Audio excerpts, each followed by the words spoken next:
Calcula empezar. Ahí vamos. Bueno, Bueno, arrancamos entonces en el encuentro de hoy. Bueno, a mí me toca presentarlo a Gaby, a Gabriel Joffre. Gaby, yo te presento de acuerdo a lo que habíamos hablado hace unos días, pero vos después si querés agregar otras cosas, bienvenido sea. Así que bueno, Gabriel Joffre, creo que lo pronuncié bien, ¿no, Gaby? No sé si lo pronuncié bien el apellido. Es huarquén de la Organización Identidad Territorial Malal-Hueche. Él está en Mendoza. Es miembro de Matria, de la Mesa de Articulación Territorial Indígena en Argentina. Tiene su formación vinculada a la comunicación, ¿no, Gaby? ¿También? ¿O te has dedicado a la comunicación? Así que no sé si querés agregar algo más. Hola, Mario. No sé si querés agregar algo más de tu trayectoria, Gaby, Sí. que quieras compartir. Ay, Mari, ¿cómo andan tú? Buenas tardes, Sincheta Gabriel Jofrepingen. Como decía ahí, soy huarquén de la Organización Identidad Territorial Malal-Hueche. Y en realidad sí, mi formación es de docente, es profesorado de historia, esa es la parte del título. Pero bueno, he tenido la posibilidad de compartir instancias de formación política en distintos ámbitos, haber podido participar también de la formación en la universidad. Aunque no terminé mis títulos universitarios, pude terminar el título terciario. Y bueno, parte de toda esa formación fue aplicada o está siendo aplicada en distintos ámbitos que me ha tocado estar en el Estado ya desde el 2010, en el Estado Nacional con la temática indígena, previo a ser docente rural, digamos, en escuelas rurales acá de la zona. Y, y bueno, creo que hasta ahí, si hay que sumar algo más, por ahí, hoy estoy a cargo, tengo una responsabilidad que es más bien una intención que estamos llevando adelante, que es poner en marcha una unidad de vinculación con pueblos originarios dentro del INAES. Es una estrategia que se ha dado al INAES para incorporar temas que no estaban dentro de la estructura tradicional. Y bueno, en un desafío de poder poner el tema de la economía comunitaria indígena en un marco de relación institucional, ¿no? Así que bueno, eso lo voy a desarrollar un poco, pero bueno, hoy día estoy en un vínculo laboral con el INAES. Gracias, Gabriel. Bueno, nosotros tenemos un montón de preguntas, un montón de preguntas para hacerte. O sea, se van a perder el partido. No, trajimos algunas preguntas para hacerte, porque bueno, nos parecía importante que al finalizar la materia ya vimos los contenidos, ¿no? Y además nuestra materia nos atraviesa mucho lo histórico, los procesos históricos, ¿no? De cualidades y características de los pueblos originarios indígenas, pero bueno, nos interesaba también tener un referente hoy acá, ¿no? Para poder hacer algunas preguntas en relación a la situación hoy de los pueblos originarios indígenas, justamente la economía comunitaria indígena también. Así que bueno, preparamos algunas preguntitas que con Jorgelina y también acá tenemos a compañeras y compañeros que han cursado, que también tienen, ¿no? Seguramente tienen varias inquietudes que quieren preguntarte. Así que bueno, a modo de romper el hielo, arranco, si les parece, con alguna preguntita a Gaby y después abiertos a quienes quieren preguntarles, ¿sí? Y aprovechémoslo este ratito que nos puede compartir con nosotras y nosotros para poder, digamos, todo lo que leímos también llevarlo, ¿no? a la trayectoria de Gaby y de las organizaciones donde Gaby está participando.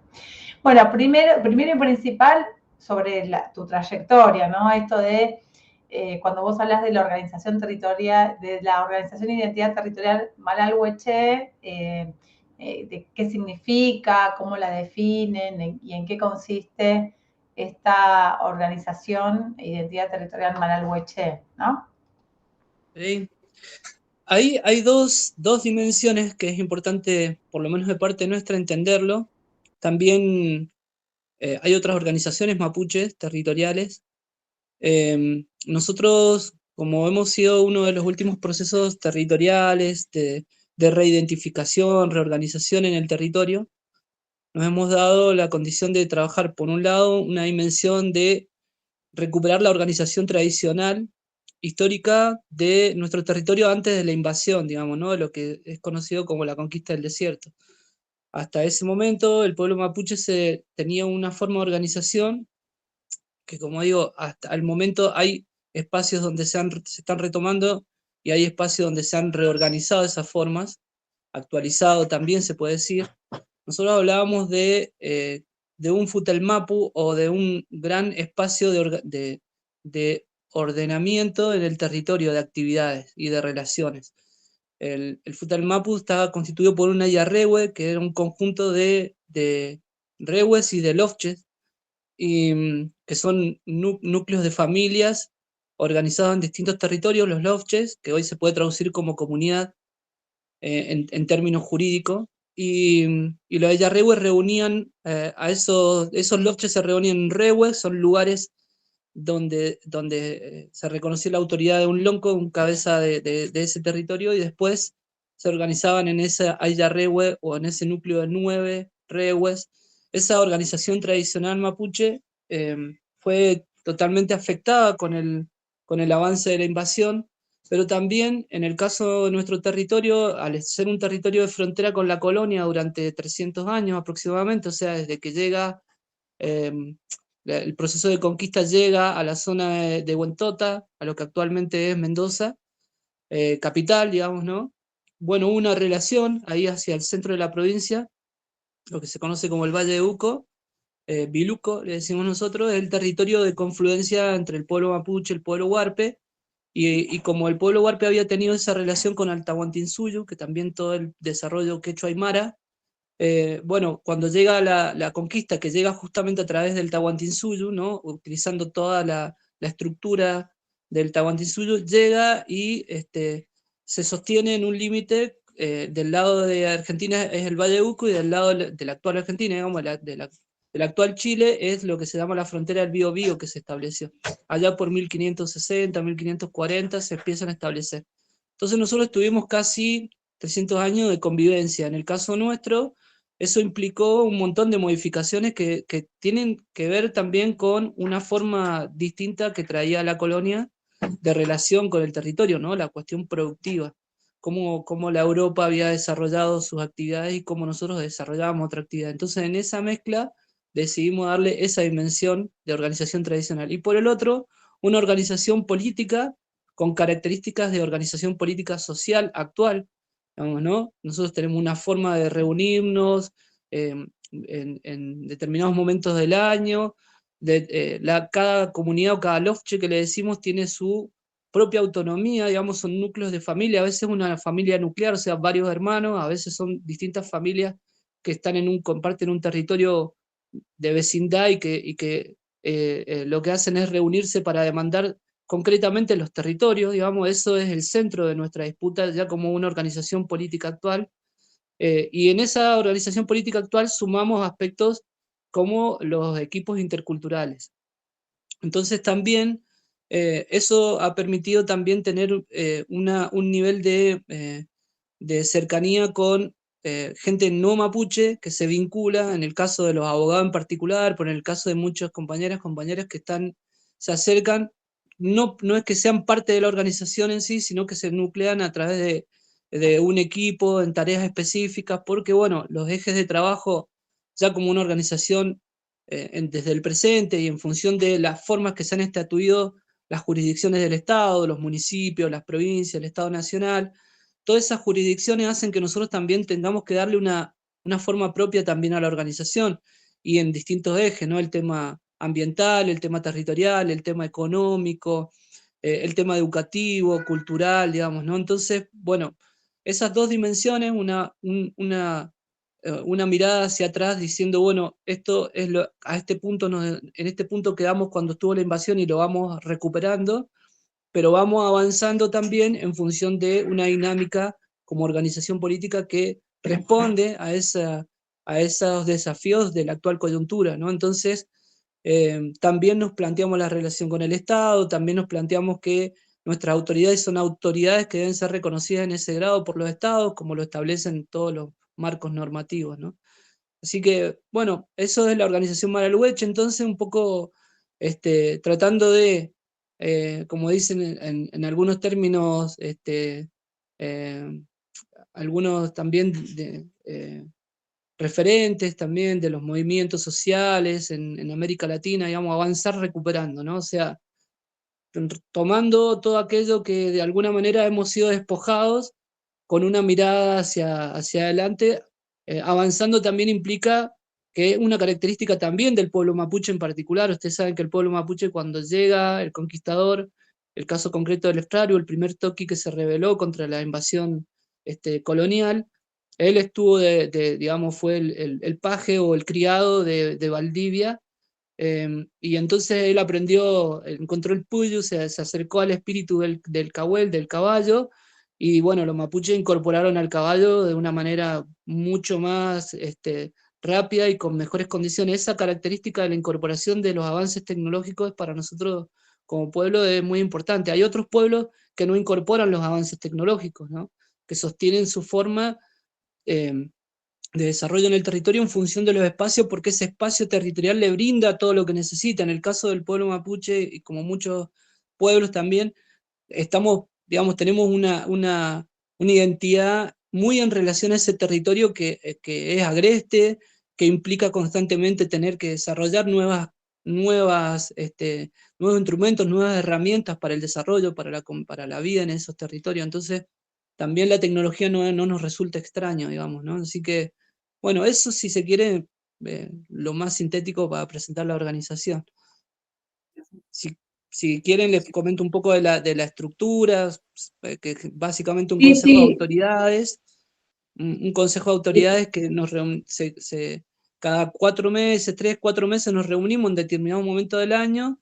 Ese consejo de autoridades que tiene un lonco, un huerquén, un ralé cuyín, que sería algo así como el responsable de la finanza, y también tiene un inalonco, un lonco y un inalonco, y bueno, cada comunidad tiene su lonco, inalonco, huarquén y trelecuyin, y la organización a su vez reúne a todas las comunidades y resuelven tener un lonco de la organización también. Yo soy huarquén de mi comunidad, de Milovche, pero también soy huarquén de la organización.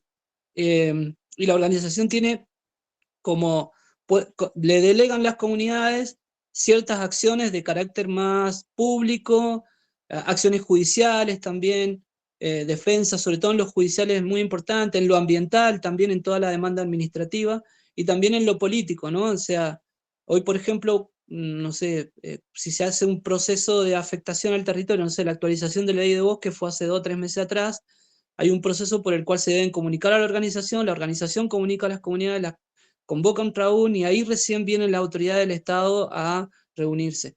No les gusta mucho al gobierno de la provincia de Mendoza hacer eso, por eso después les comentaré el paréntesis aparte, que ustedes habrán sabido la noticia que fuimos este año en Mendoza, pero es lo que corresponde, digamos, y es lo que la organización también se ha dado, ¿no? Y el marco normativo que la tutela le da esa posibilidad.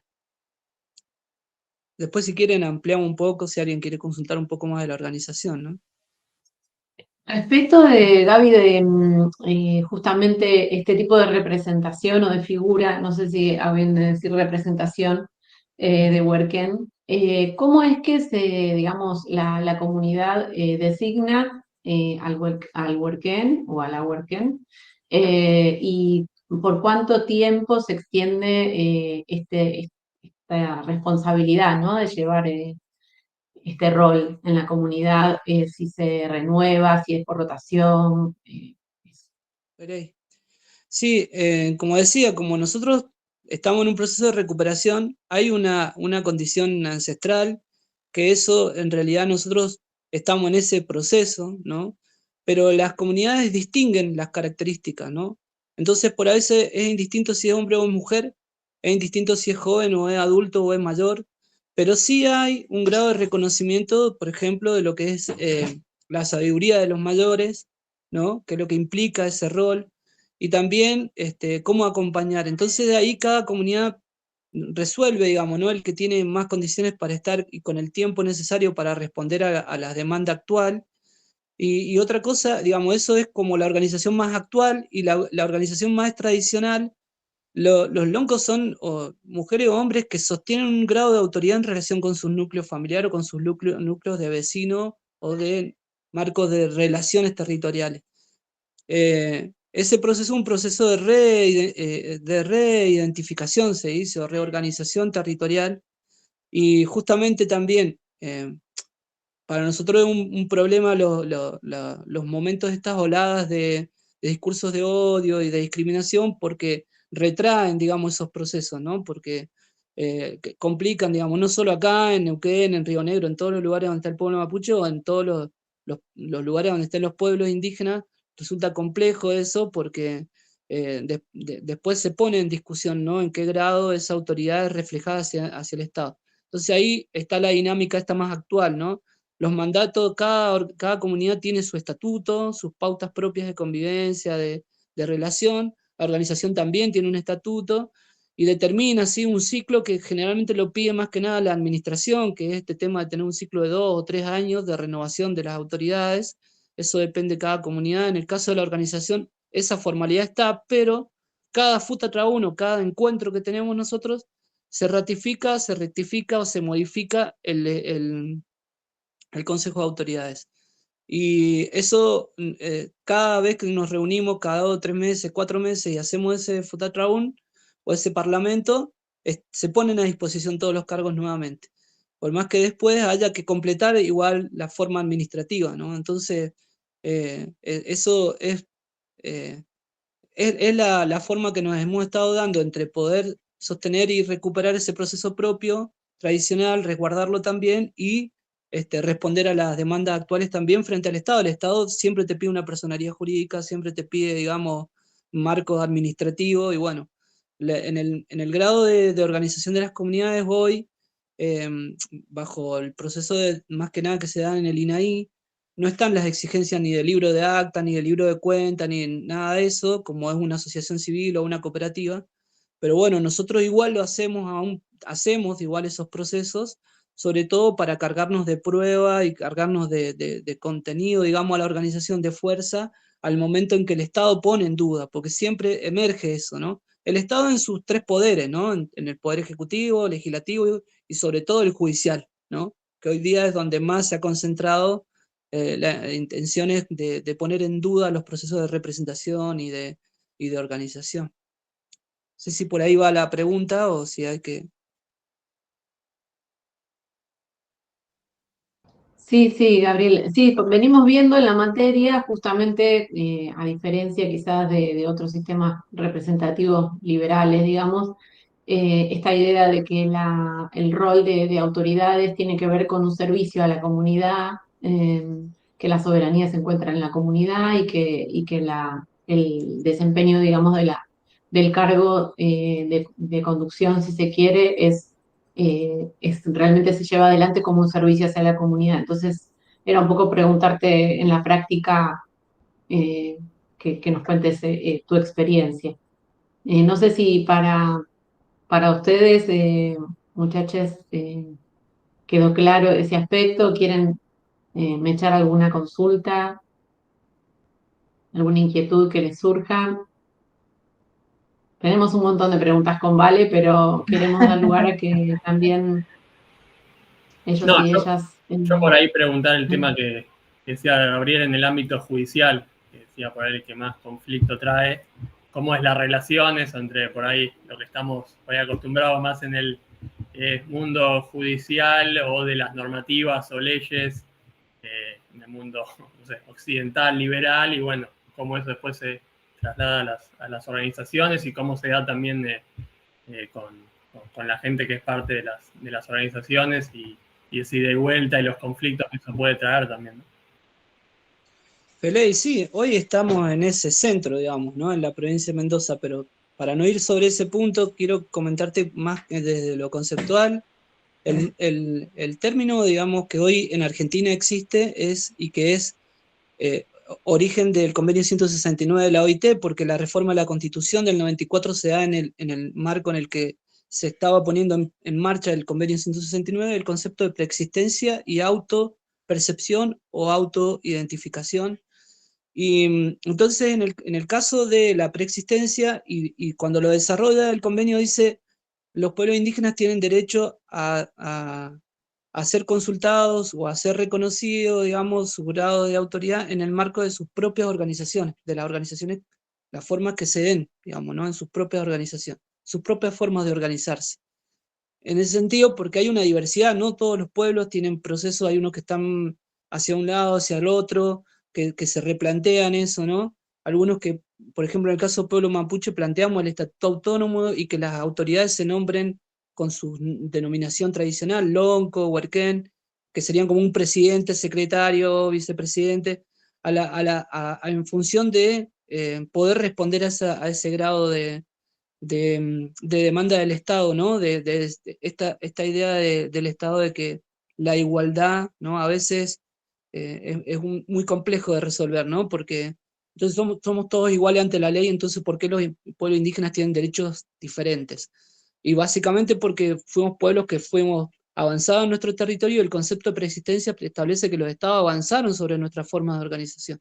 Entonces, sí, hay un término jurídico que lo he ido aprendiendo con el tiempo, varias cosas jurídicas, es entender que las comunidades indígenas, digamos, las personerías jurídicas son de carácter declarativo, o sea, las personerías jurídicas son posteriores a la comunidad y al proceso de organización. Entonces, en realidad la organización indígena, ¿sí?, es previo, entonces son de carácter declarativo, no constitutivo, digamos. No es que cuando vos tenés la personería jurídica sos, sino que vos sos antes que la personería jurídica. Y ahí la personería jurídica es un derecho, digamos, que el Estado, y no viene a reconocer si sos vos o no sos vos quien decís que sos, porque eso es un derecho de la identidad. En todo caso, lo que hace el Estado es hacer un proceso por el cual constata la presencia y después establece los mecanismos para otorgar ese derecho. Entonces, ahí, por ejemplo, nosotros en lo judicial hay comunidades que vienen haciendo un proceso de solicitud de personería jurídica al Instituto Nacional de Asuntos Indígenas, pero ese trámite, como es un derecho, hay algunas que ya la tienen la personería, otras que no. De hecho, el gobierno de la provincia de Mendoza puso en discusión el carácter de las personerías jurídicas, y como son de carácter declarativo, nosotros, por ejemplo, tenemos poderes firmados con nuestros abogados, con comunidades que no tienen la personería jurídica, pero sí tienen sus pautas de organización autónomas, y que es lo que establece la normativa, digamos, ¿no? Lo que reconocen los convenios. Eso ha permitido también avanzar en otras cosas, porque también nosotros, en ese grado, digamos, de reconocimiento, la personería de la comunidad, cuando ya está, digamos, también tiene un ámbito si bien son de un carácter bastante particular, digamos, ¿no? Las últimas, ¿no? Porque hay procesos de organización indígena que son anteriores en el tiempo, en los 90, en el 2000, que han tenido más un marco de asociación civil, y hay algunas que han ido cambiando esa denominación o ese estatuto jurídico a partir de que se fueron modificando las normativas en Argentina. Nosotros tenemos en el caso de Malalhueche las personerías jurídicas que otorga el INAI, que son de carácter público no estatal. O sea, no somos asociaciones civiles, no somos del sector privado, somos del sector público no estatal, como son las iglesias, las universidades. Y a su vez hay una discusión porque, bueno, también se pone en discusión en qué grado tenemos, por ejemplo, las particularidades de ser reconocidos, supongamos, hace poco tiempo nosotros hicimos inscripción en la FIP como responsable inscripto, entonces podíamos facturar A, porque si no tenés que facturar B o C. Eso implicó también, porque básicamente mucho la experiencia de carne, que eso ya después lo podemos desarrollar también, cómo nos vinculamos la relación con las cooperativas y por qué fue una estrategia también eso. Y eso implicaba en alguna medida perder el grado de la exención, ¿no?, que tenemos. A veces exención, a veces parcial exención, ¿no?, del IVA, pero también implicaba es un debate constante. O sea, hoy día todavía tenemos pendiente hablar con la FIP, ¿no? Porque no sos una organización con socios, sos familias que se desarrollan en ese territorio. Pero bueno, es un ámbito interesante de avanzar, digamos, ¿no? Porque ahí desde lo judicial, cuando se pone en duda, que algunos intentan ponerlo en duda, inclusive en el grado de desprestigiar y de decir, esta gente está utilizando este modo de reconocimiento porque acá se usa la palabra que son avivados. La verdad que nosotros decimos, menos mal que nos avivamos. Sí, estamos vivos y menos mal que nos avivamos, porque si no, nosotros somos economía de subsistencia, somos pastores transhumantes que no tenemos nada que ver en el territorio, somos gente que vive en los bosques y que anda cazando animales, y no se contempla el grado de relación con el territorio, de desarrollo con el territorio, e inclusive hasta se nos quiere limitar poder desarrollar nuestras prácticas, ampliarlas y generar nuevas herramientas, por ejemplo, la comercialización de nuestros productos, el mejoramiento del valor agregado. ¿Cómo no vamos a usar esos términos si nosotros lo hacemos? O sea, no, tenemos que hacer la artesanía como siempre se hacían. Sí, eso es una forma. Ahora podemos hacer, la artesanía no son artesanías, son arte. Y podemos hacer arte, podemos hacer producción, podemos desarrollar inclusive nuestros propios inventos, digamos, ¿no? Lo que tiene es que es de un carácter colectivo, digamos, ¿no? Y profundamente colectivo, digamos, ¿no? O sea, en el sentido de que son pueblos preexistentes. No sé, Fede, si por ahí va. No, no me quiero extender porque si no yo soy medio de largarme. Ahora Melina también tenía una pregunta. Me voy a fijar, Mario, también que... Ahí va, Melina. Ahí está. Esto de la computadora yo no entiendo nada. ¿Cómo estás? Te hago una consulta relacionada recién con lo que decías, que me pareció la verdad súper interesante. ¿Cómo hacen ustedes como pueblo para que se les reconozcan los derechos, o sea, en la práctica, ¿no? Porque debe estar súper difícil. O sea, obviamente nos remontamos a la época, a siglos anteriores y estaban con los arcos y flechas, tipo, para que le reconozcan algo. Hoy, en la actualidad, ¿cómo hacen ustedes para que le puedan reconocer todo lo que piden? Es muy diversa la situación en función de los territorios donde te encuentres, ¿no? Hay territorios en la Argentina que han sido preservados, entre comillas, vamos a hacer ese término de preservación más encomillado, que es la actitud que tuvo el Estado a comienzo de siglo, que es generar colonias o reservas indígenas al estilo estadounidense, ¿no? O canadiense. Entonces hay un núcleo de familias sobrevivieron en determinados territorios, pero hubo una gran dispersión de familias que quedaron dispersas en un montón de territorios. Sobre todo el centro del país, de Argentina en particular, que fue bastante, digamos, a comienzos del siglo XX fue ya avanzado, digamos, con políticas de Estado de fomentar la inmigración europea. Lo que se llaman los que bajaron de los barcos, que no son los criollos del siglo XIX, XVIII y anteriores, sino que son los que vinieron escapando de las guerras mundiales, las hambrunas, ¿no? del siglo XX. Hay que diferenciar esos dos procesos migratorios. Y en el centro del país, sobre todo muchos de nosotros, por ejemplo, mapuches, huarpes, camichingón, ranculche, algunos los mocoy, algunos pueblos de Santiago del Estero, e inclusive algunos pueblos que hoy día están en proceso de debate también y de emergencia en Salta, Jujuy, por más que hay digamos, una cantidad importante de gente que es miembro de algún pueblo indígena, pero no hace su reconocimiento. Todo lo que es el centro del país fue bastante emblanquecido, por decirlo, ¿no? Entonces Argentina fue, hasta hace muy poco tiempo, y todavía cuesta, digamos, ¿no? Entendido como el país más blanco de Latinoamérica, más europeo de Latinoamérica. Entonces, nosotros, ¿por qué empiezo por ahí? Porque el marco del reconocimiento de los derechos no es solo, digamos, poder plantearnos nuestros derechos, sino por sacar los estigmas. Porque si soy indio, entonces tenés que no usar celular. Si soy indio, entonces tenés que estar allá en el medio del monte, todo cochino, y venir acá que te vamos a limpiar. O sea, es un estigma. O sea, de hecho, es una actitud paternal, asistencial inclusive también, ¿no? Ah, bueno, acá vienen, son re buenos los indiecitos y vienen y te hacen todas las cosas. Ahora, cuando vienen y reclaman su territorio, ahí se arma el lío. Entonces, mientras vos vendés la artesanía, la orilla de la ruta, mientras sos, digamos, nada, como un gaucho más que anda por ahí en el territorio y que cuida animalitos y que no hay problema. Ahora, cuando reclamás el territorio, y en Argentina el reclamo territorial emerge con mucha fuerza a partir del reconocimiento en la Constitución en un principio, que eso fue, si bien el proceso democrático, no me quiero olvidar, pero la ley 23.302 que crea el INAI es del año 87. O sea, de la primera etapa de 85-87, digamos, ¿no? Del proceso democrático, muy impulsada por las organizaciones indígenas.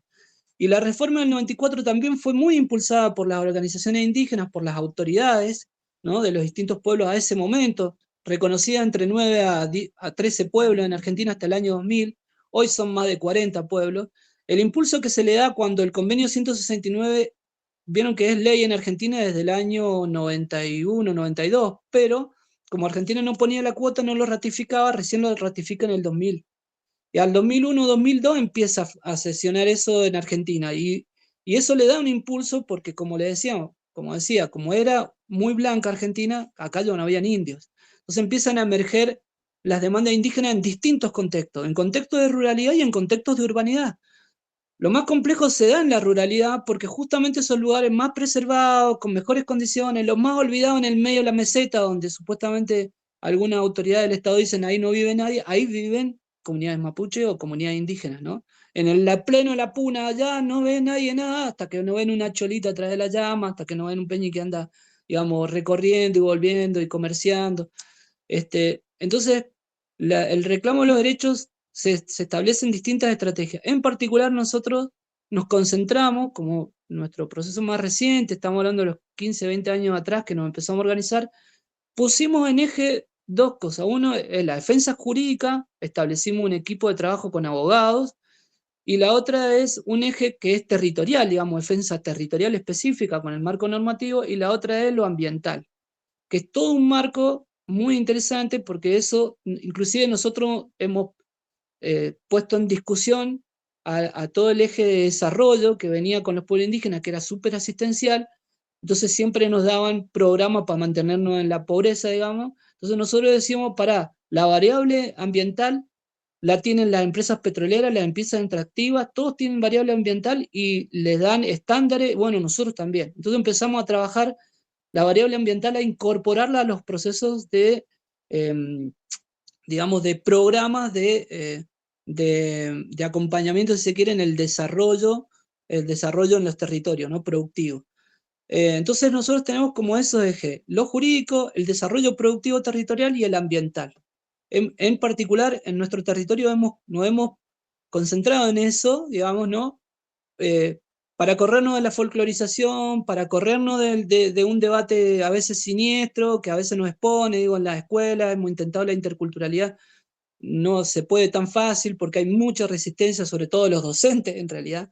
Y también en la salud, digamos, tenemos gente sanitario indígena, pero el sistema de salud es súper hegemónico, vamos con las pastillas, entonces también nos cuesta, pero bueno, pero hemos visto, nuestra fortaleza está en los territorios, o sea, mientras la gente se sostenga en su territorio, se desarrolla en el territorio, hay defensa, digamos, jurídica, por eso el gobierno de la provincia de Mendoza ya tuvo que declararnos que no existíamos un poco más, porque no le encontraba la vuelta, porque nuestras estrategias jurídicas son, digamos, la hemos desarrollado, no somos nosotros, tenemos constantemente, digamos, evaluamos con otras organizaciones indígenas. En el caso actualmente tenemos una mesa de trabajo conjunta con la Confederación Mapuche y con la coordinadora del Parlamento Mapuche de Río Negro, pero a su vez también en espacios mayores como el espacio de Matria, que es donde nuestra organización participa con otros pueblos. También establecemos acuerdos, compartimos estrategias y entendemos que esos ejes son importantes. O sea, básicamente es el derecho se ejerce. Si no lo ejercemos, no hay forma de defenderlo. Entonces, el ejercicio del derecho es eso, ¿no? En algunos lugares resistir en los territorios donde estás, en otros lugares la recuperación territorial, que también pasa, ¿no? Más hacia el sur, hoy ha estado muy en la escena lo que pasa en Mascardi, o lo que ha pasado en el pull-off en Resistencia Cuyamen, o lo que pasa, que son expresiones de recuperación territorial que han emergido, o sea, son nuevas familias que se quieren instalar en el territorio para desarrollarse en territorios que han sido apropiados, que a veces están expuestos. En el caso de Quenquemtreu está expuesto a la explotación forestal, se prenden fuego todo y los tipos que tienen los pinos ahí después cobran los seguros y no le importa más nada, digamos, y no es que haya una protección real del bosque y del desarrollo del territorio. Entonces, digamos, hay distintas expresiones. Yo puedo hablar un poco más del pueblo mapuche, pero también puedo contarles de lo que yo conozco del NEA, del NOA, y en cada uno de esos territorios hay dinámicas de ocupación del territorio y la demanda se hace de forma particular. Digo, los pueblos que están más en el Gran Chaco, que se conoce, o todas las partes más selváticas, si se quiere, del monte, tienen una transhumancia particular o tienen una forma de recorrer los territorios. Los pueblos que están cerca de la cordillera tienen otras formas, y en cada uno de esos lugares se dan estrategias para la defensa. Pero es muy importante entender que esa diversidad también a veces se puede interpretar como un poco como una debilidad en este contexto político actual, porque hay resurgimientos de discursos eh, fascistas, racistas, ¿no? Fascistas en el sentido más conceptual de la palabra fascismo,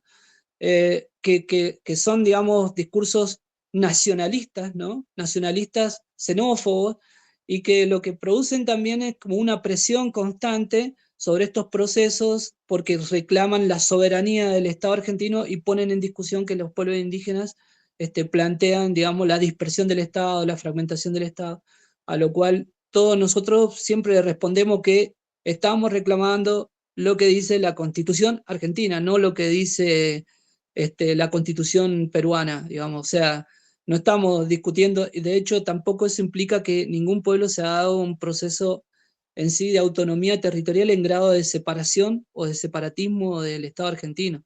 La mayor expresión que ha habido y que está en debate es la plurinacionalidad en todo caso, en un Estado plurinacional, pero no una condición de separatismo o dispersión de los Estados, porque eso es una discusión.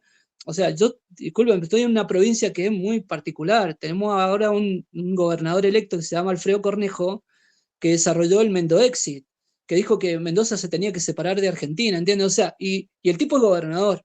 Entonces, digamos, y gana las elecciones y apoya a Milei, ¿entienden? O sea,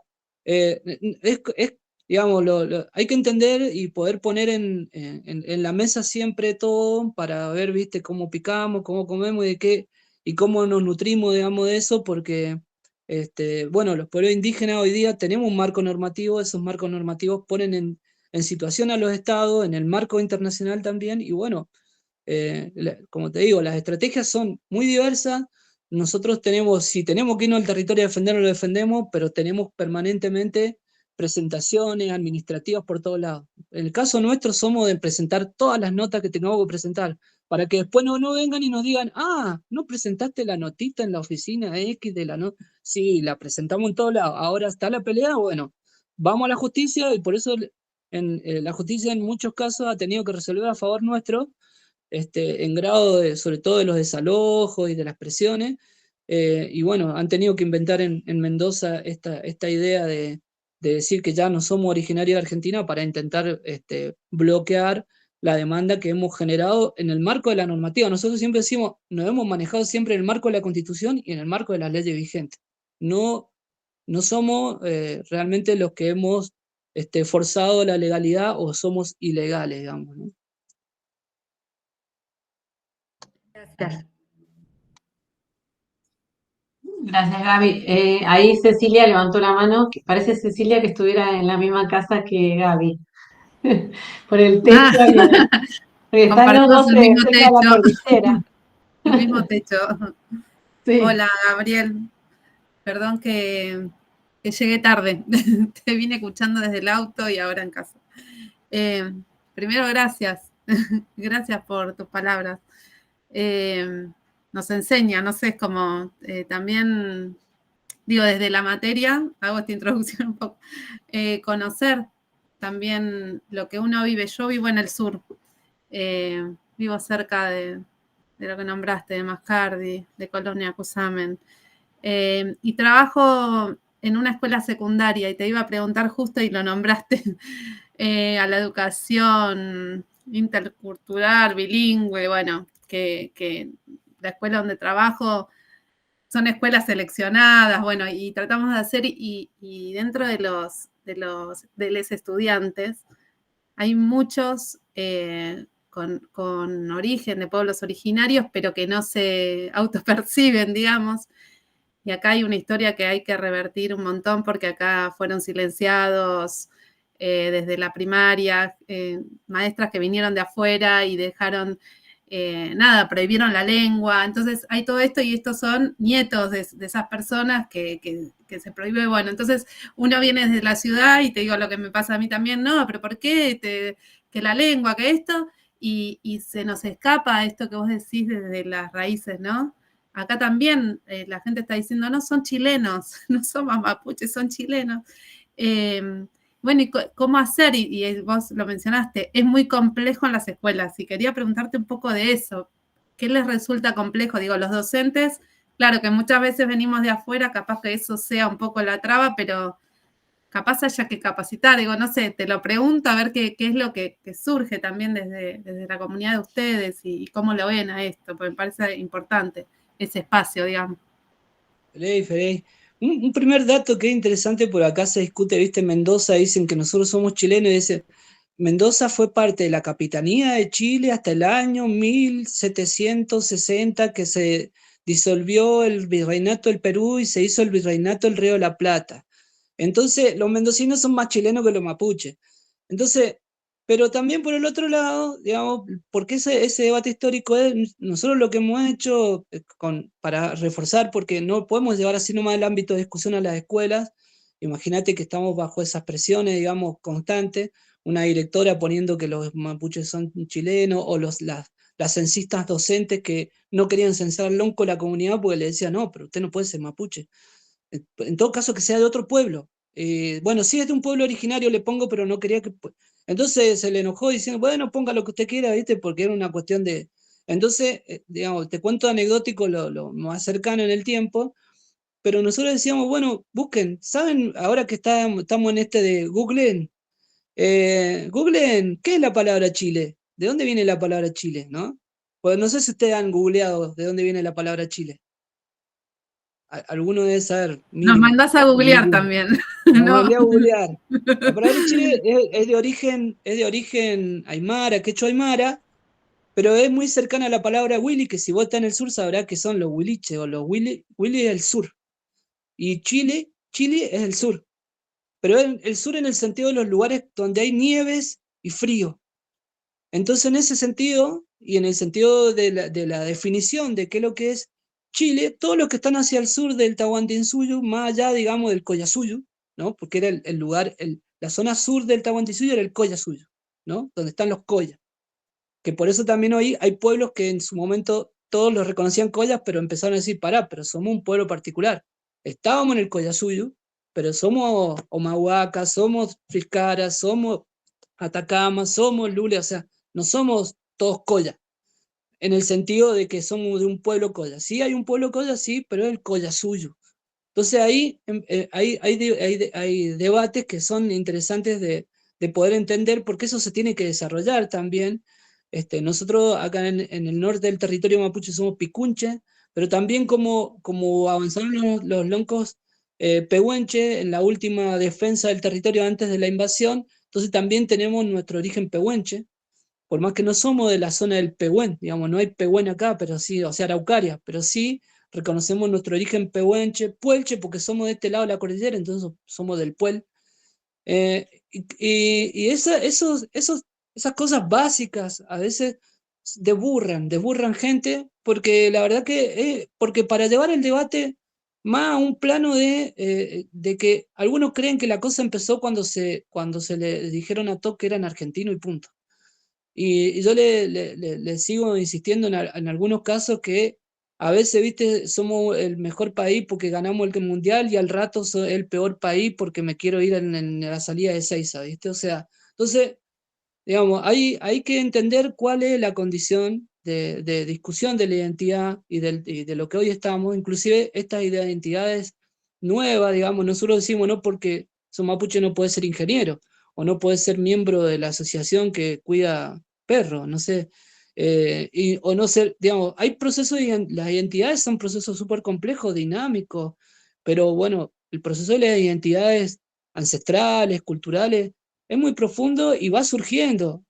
Lo que creemos es que tiene que haber un poco más de apertura para dejar que se desarrollen. Ahí vos tenés un caso muy particular, digo, la Machi que estuvo encarcelada, ¿no?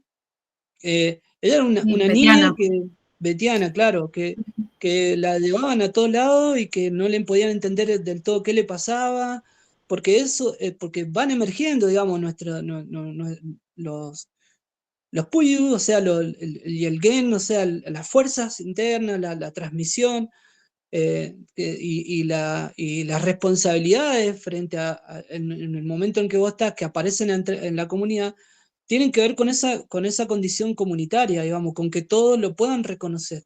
Entonces ahí es un proceso que se va dando y que tiene que tener más amplitud, digamos, por parte de la sociedad, por decirlo, ¿no? Pero hay actores institucionales que tienen que deliberar un poco eso, porque si no, ponemos en duda procesos y ponemos en tensión, digamos, esos procesos. Y en todo caso, como son avances recientes en el territorio, pues nosotros estamos hablando que nuestros abuelos, digamos, mi abuelo acá en Malargüe, nació en el año 1835, 36. O sea, y en este territorio de Malargüe donde yo estoy ahora, era todavía territorio mapuche, no estaba el Estado argentino.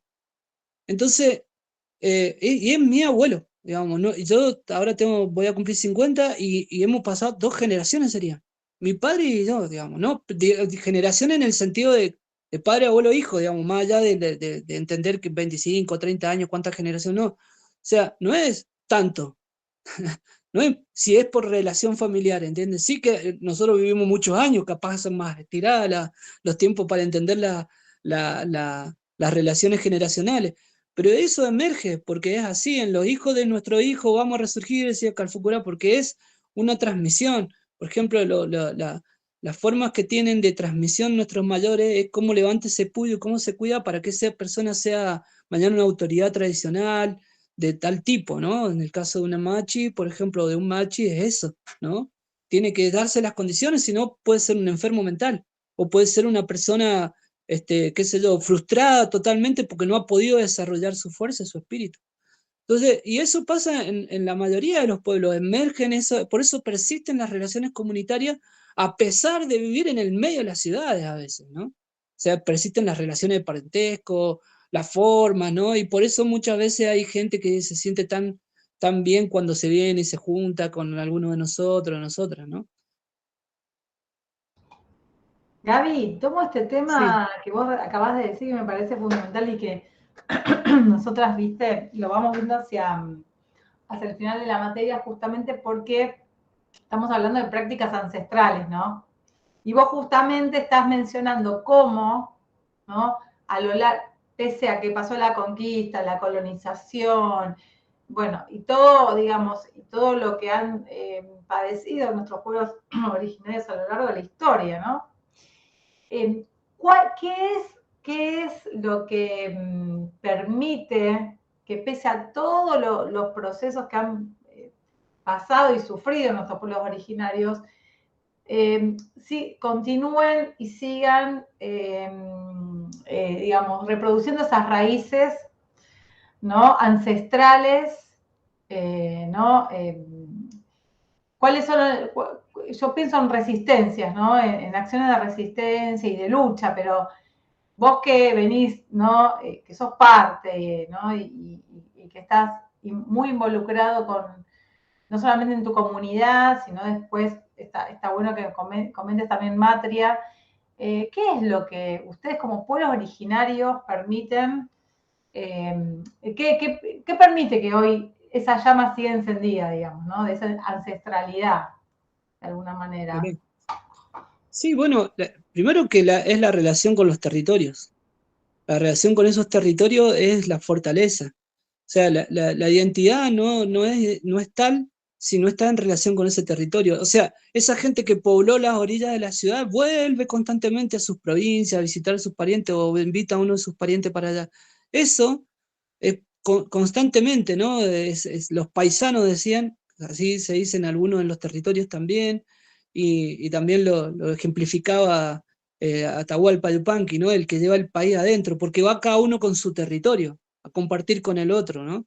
Entonces, ahí yo explico un poquito, digo, lo de Matria es muy particular. Nosotros lo que decidimos es conformar una organización de carácter netamente político, digamos, ¿no? Que responda a una demanda de los pueblos, que es gestionar los asuntos indígenas, como le dicen hoy día, o generar cuadros técnicos, políticos, que respondan a sus organizaciones territoriales, pero que nos planteemos la gestión del Estado. ¿Por qué? ¿Por qué va en esto? Porque desde ahí es de donde también se enmarca, porque hay grados de verticalismo que llegan hacia las instituciones, y nosotros tenemos grado de horizontalidad. Y en esa búsqueda, Matria, nos hemos dado una mesa de articulación, le llamábamos. No somos mucha gente, pero sí tenemos una articulación en los territorios, en el NEA, en el NOA, en el centro, en el sur, y estamos también replanteando las formas de organización que nos tenemos que dar los pueblos indígenas en grado de relación con el Estado. ¿Esto para qué? Para preservar, digamos, ¿no? Porque si nosotros solamente nos quedamos en una demanda territorial y esperamos que vengan los investigadores o aquellos aliados circunstanciales con muy buena fe y muy buena voluntad, algún político que se siente conmovido, algún gerente de una empresa que dice, bueno, dejémosle un poco a esto también, entonces ahí nosotros decimos, no, pará, tenemos que desarrollar de nosotros mismos, digamos, ¿no? Cuadros técnicos, políticos, que puedan poner en discusión y en debate, porque si no, no se va a interpretar qué es lo que sucede en el territorio. Por eso, digamos, esos territorios hoy día están bajo una presión, porque hay un modelo, sobre todo el modelo extractivista, que se lo conoce así, ¿no? Que se da en muchas formas, digo, inicialmente avanzó como el perito monero avanzó en el sur, digamos, ¿no? Haciendo extractivismo epistemológico, le dicen hoy día, o sea, buscando conocimiento y forma para después hacer la trampa y generar toda la información para que el ejército avanzara, descabezara, desestructurara. Ese fue el rol del perito monero. Y así, digamos, hoy día hay, digamos, muchos de los ámbitos de investigación llegan hacia los territorios, por eso los pueblos, en varios casos, cuando empezamos a entender nuestro derecho, empezamos a cortar el acceso a los territorios, y empezamos a plantearle a esos investigadores, che, bueno, esperen, o sea, ¿por qué usted viene acá, se van, viven su vida, se desarrollan, todo muy bonito, nos vienen a visitar de vez en cuando, pero acá el tema es que nosotros no avanzamos? O sea, les contamos esto para que veamos cómo lo resolvemos, ¿no? Para que después vengan y me digan, mira qué hermosa la tesis y el libro que saqué, o la película que filmé. Entonces ahí hay un ida y vuelta, obviamente que ha habido también todo un proceso crítico de formación, y eso entonces a los territorios están llegando. Yo ahora, antes de conectarme, me estaba comentando un compañero que ha hecho un documental, que en el transcurso del documental me decía que su mamá era coliqueo y terminó siendo un peñi, ¿viste? Que venía ahí a hacer una filmación, y hicimos un proceso que, nada, es un documental que va a salir dentro de poco, esperamos, sobre una cuestión de una matanza de cóndores que hubo acá en Mendoza, en el territorio nuestro, que fue una noticia mundial, pero yo les conté la trastienda de eso, digamos. Es otra lo que emerge detrás, ¿no? Hay un montón de cosas, hay agronegocio, agroquímico, concentración de la tierra, desarrollo de actividades extractivas, y eso que tiene que ver con la matanza de los cóndores. Bueno, vean el documental y cuando salga, y van a ver, y ese es un rol distinto, digamos, ¿no? O sea, entonces, ¿por qué persiste? ¿Por qué estamos? Porque en realidad estamos en relación con esos territorios. De hecho, no nos han sacado de esos territorios. Lo que nosotros estamos planteando sí es que tenemos derecho a seguir desarrollando, no. Y lo que estamos viendo es cómo la especulación inmobiliaria o el negocio inmobiliario avanza sobre los territorios. Entonces viene la demanda de decir, pero ¿cómo puede ser? Mi abuelo nació acá, mi bisabuelo nació acá, y yo no tengo mi territorio, y mis hijos no saben a dónde ir, se van a una ciudad o se tienen que ir a otro lado a estudiar o a desarrollarse porque no pueden desarrollarse en este territorio. Entonces ahí viene una emergencia también en los últimos tiempos, y también un fortalecimiento de los pueblos indígenas, porque también las autoridades han empezado a plantearse, che, discutamos estas cosas, discutamos cómo hacemos, ¿no? ¿Cómo hacemos frente a este mundo, digamos, este Estado que todo lo privatiza, que todo lo pone en el marco de la propiedad privada? Bueno, a ver, discutámoslo. ¿En qué grado podemos poner en discusión eso? Y de hecho es un eje central, ¿vale? La discusión sobre la propiedad privada. La propiedad privada que se nos ha metido hasta adentro del cuerpo, han intentado, ¿cómo es? En orden del desarrollo científico han intentado patentar los genes, imagínense. O sea, a ese nivel ha llegado la propiedad privada, ¿no? Algunos hasta han patentado la luna, qué sé yo. O sea, la propiedad privada ha desbordado, se ha metido en un montón de lugares y ya no se sabe ni qué es lo que es. Pero aparecen defensores de la propiedad privada por todos lados, ¿no? Y ahí emergen que no todo es propiedad privada, de hecho una gran proporción, inclusive mucho mayor, se sigue desarrollando y sosteniendo de otras formas, en la ruralidad o en la urbanidad.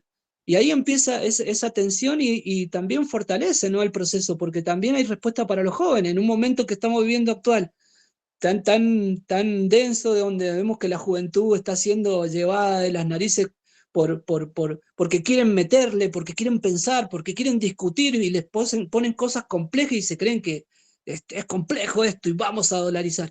Entonces, pero ahí hay un desafío en ponerle también, y bueno, eso también empezó a pasar. Hay un recambio generacional, ha habido también con sus tensiones, digo, como todo, pero en esa transmisión, tanto ancestral, ¿no?, como contábamos recién, la reemergencia o la emergencia de las autoridades ancestrales con sus procesos propios de la espiritualidad, pero por el otro lado también desafíos actuales, de dónde nos ponemos acá, de cómo hacemos esto, ¿no?, de cómo se desarrollan las actividades en este territorio y en grado de qué, ¿no? No sé, Vale, si va por ahí, yo paro por las dudas. Sí, sí, sí, sí, sí. Acá Cor quería Gabriel, intervenir. una pregunta respecto de la organización de la comunidad en Malargüe, respecto de las actividades productivas. Entendemos, bueno, que la propiedad en su caso es comunitaria y cómo se vinculan en términos de la apropiación de los frutos del trabajo. Por ejemplo, de ustedes trabajan con ganadería, ¿no? ¿Podés contar un poco desde lo económico principalmente? Me imagino que igual debe haber diferentes tipos de inserciones laborales y productivas, pero bueno, principalmente las más características de la comunidad. Ujú. Sí, bueno, primero aclararte que nosotros estamos en disputa territorial. En algunos lados son tierras fiscales, en otros son tierras privadas, como les llaman, o sea, que están bajo la concentración. Estamos hablando de territorios de 200.000, 300.000, 400.000 hectáreas en manos de holding de inversión extranjero. Y nosotros estamos disputando. Lo que decimos es que los territorios son comunitarios. El grado administrativo de reconocimiento de propiedad comunitaria, que es lo que hoy día ha avanzado la Constitución. Nosotros no lo quisiéramos llamar ni propiedad, digamos, ¿no? Porque una de las frases más comunes que ustedes pueden escuchar en los pueblos es que nosotros no somos dueños de la tierra, somos parte de esos territorios, ¿no? Entonces, aclarar un poco de que sí hay una disputa ahí y obviamente discutimos que algún día el Estatuto de la Propiedad Comunitaria esté y enmarque, pero eso está en debate actual en la Argentina, aunque hay algunos espacios que se han avanzado así. En el caso nuestro, tenemos la ocupación tradicional, actual y pública, la posesión de esos territorios, porque vivimos, nos desarrollamos ahí. Centralmente la actividad es agropastoril, como le dicen, ¿no? Pero somos pastores transhumantes. Pero también, digamos, obviamente que, por lo que decía, ¿no?, nosotros, la gente ha salido a trabajar, son enfermeros, docentes, trabajadores del petróleo, trabajadores del Estado. Lo que ha sostenido a los núcleos familiares es que esos que van no sé, supongamos hacia un trabajo determinado, en relación de empleo, eh, aportan al sostener el desarrollo en los territorios, ¿sí? Esa es una dinámica que hay hoy día. De hecho, cada vez esa dinámica es mayor, digamos, ¿no? Hay como una conectividad mayor en el sentido de el transporte terrestre. Por más que también tenemos dificultades, los caminos son terribles, digamos, todo eso es la queja de todos los días, pero hay una ida y vuelta mayor, digamos, ¿no? Hasta hace unos 20 o 30 había una situación más de aislamiento, digamos, ¿no? O sea, a la gente le costaba más llegar hasta el pueblo, ir, venir. De hecho, ahí éramos rehenes, y me voy a la parte bien productiva ganadera, de los intermediarios, tanto de los que compraban los animales como los que nos aprovisionaban, los que se llaman mercachifles. Nosotros en particular empezamos a meternos en ese eje. eso es la experiencia que hemos hecho con Ematru. Con Ematru es una experiencia de red de comercialización de la carne caprina en especial, si bien nosotros criamos también ovejas, vacunas, digamos, ¿no? Bovinos, equinos, caballos también, y en realidad como que la práctica de las prácticas ganaderias concentradas en la cuestión caprina han podido también contener a todas nuestras prácticas tradicionales culturales, ¿sí? Eh, un solo parentecito así anecdótico, pero quiero volver a este punto de cómo va Kumematru. Hace unos días nos encontrábamos con miembros de una comunidad que, bueno, el lonco falleció durante la pandemia. Bueno, nos encontramos a revisar un poco y a hablar un poco del lonco, cuál era sus enseñanzas, bueno, sus hijas, sus hijos estaban ahí. Entonces se acordaron de una creencia del lonco. El lonco tenía él decía que había un animal en el territorio que es una especie de víbora más gorda. Esa víbora más gorda que se arrastraba solamente se le encontraban los rastros. Y él tenía que darle de comer a esa. Entonces se le daba de comer siempre. Y a su hijo y a su hija, todo le dijo, hay que darle de comer siempre. Ellos contaban, y siempre andábamos buscando y nunca le encontramos. Entonces el lonco decía, no, porque nunca se va a encontrar. Porque el día que se encuentren, y si ustedes la encuentran, la pueden llegar a ver una vez en la vida, dice, pero no la van a ver. Pero eso le da fortuna. Entonces al lonco a lo mejor se le morían este año 400 cabras, le quedaban 50, pero a los 2 años tenía 400 de nuevo, o 500 cabras de nuevo. Y eso en relación a la productividad no fue que desarrolló técnicas de pastoriles y trajo 5 veterinarios y 4 ingenieros y ordenó y le trajeron la vacuna. No, no, es otra forma de relación con la producción. O sea, lo cuento, digamos, de una cuestión anecdótica, porque al lonco le iba bien, porque algunos años tenía los mejores animales, otros años le iba mal. Y él decía, bueno, eso tiene que ver con la relación con un elemento del territorio que es solo del territorio. No es digamos, ni la mezcla con el cristianismo que le existe, o sea, eso en nuestros territorios está muy metido, ¿no? La gente lo incorporó, todo lo que le llaman el proceso ¿cómo le dicen? De mezcla, digamos, entre la cultura o la expresión cristiana, la espiritualidad, la religión y la espiritualidad propia mapuche, ¿no? Sincretismo, claro, el sincretismo. Y bueno, a pesar de eso, digamos, está ese elemento. ¿Por qué lo pongo entonces en lo anecdótico? Nosotros, ese lonco nos dio los que más chivitos que vendimos la primera vez en el año 2016, salimos con 500 chivitos que nos entregó a la gente diciendo, bueno, vamos a intentar esto, vamos a venderlo nosotros, y salimos.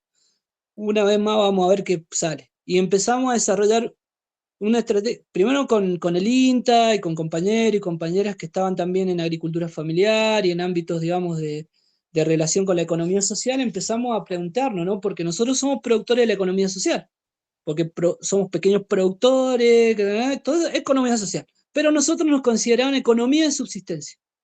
Entonces nosotros empezamos a decir, che, economía de subsistencia es decir, ya en cualquier momento se desaparece, digamos, ¿no? Porque entonces la economía esa es, nosotros decíamos, no es economía como tuya. Bueno, entonces es la que a vos te queda nomás allá. La economía es esto otro, que el mercado y todas las cosas grandes, ¿no? Entonces nosotros dijimos, pará, pero ¿cómo puede ser que vivimos en estos territorios, desarrollamos, parte del chivito empezó a tener una característica particular, empezó a ser conocido porque tiene, digamos, su reconocimiento sobre todo, hoy es un producto premium.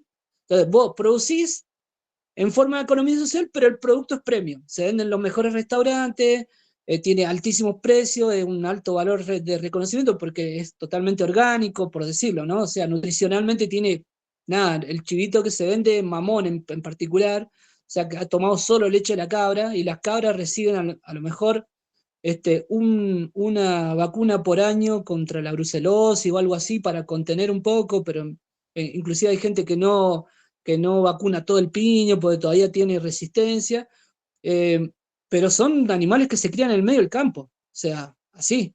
No es que muy, muy, muy de vez en cuando, como ahora en una nevada o algo así, se les da un poco de maíz, alfalfa, pero es animal que se cría en el campo. Por eso tenemos los ciclos invernales o veranadas. Entonces nosotros dijimos, bueno, vamos a salir con esto y empezamos a mezclarnos con el mundo de la gastronomía. Llevamos nuestras cocineras a cocinar con los chefs. Desarrollamos una marca. Unos amigos del INTA nos dijeron, che, podrían hacer una marca. Y encontraron encontraron esos locos del INTA, encontraron otros locos que están de este lado que dijimos, sí. Y nos fuimos e inscribimos una marca de carne caprina, la primera marca específica de la carne caprina en el Instituto Nacional de la Propiedad Industrial, y la inscribimos con la personería jurídica de la comunidad. Entonces fue que eso es propiedad intelectual, que es una discusión que tenemos pueblo indígena, porque acá se le pone a todos los negocios nombre mapuche o nombre indígena, y después nadie se hace cargo de que le ponen, digamos, de la apropiación de los diseños y todo eso, ¿no? Bueno, fuimos y le inscribimos con Mematru, y empezamos a trabajar en la idea, vamos a poner nuestro propio bolsa para el chivito, vamos a este momento estamos en una etapa donde ya hemos concentrado, digamos, adquirimos una camioneta con una cámara de frío, un utilitario, que es para nosotros importantísimo porque tiene una alta movilidad, y salimos de Malargüe a Mendoza, que es un circuito de 350 kilómetros, 400, de ida y vuelta serían 800 kilómetros más o menos. Salimos un día de la semana y llevamos chivito y entregamos al circuito turístico más actualmente que tiene más impulso en Mendoza, que se llama Cachauta Potrerillo, es un dique y hay unas termas. Y ahí estamos en la mayoría de los puestitos que tienen para vender parrilla o que tienen restaurantes, estamos vendiendo.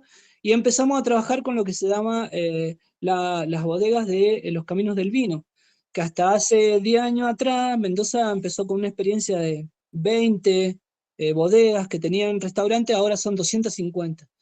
Y le estamos vendiendo a las bodegas más importantes, a la bodega Zucardi, a la bodega Lagarde. La familia Zucardi es la familia, digamos, con más reconocimiento, más vinos que ha ganado, digamos, premios y todo eso, y ahí van los chivitos con Mematru.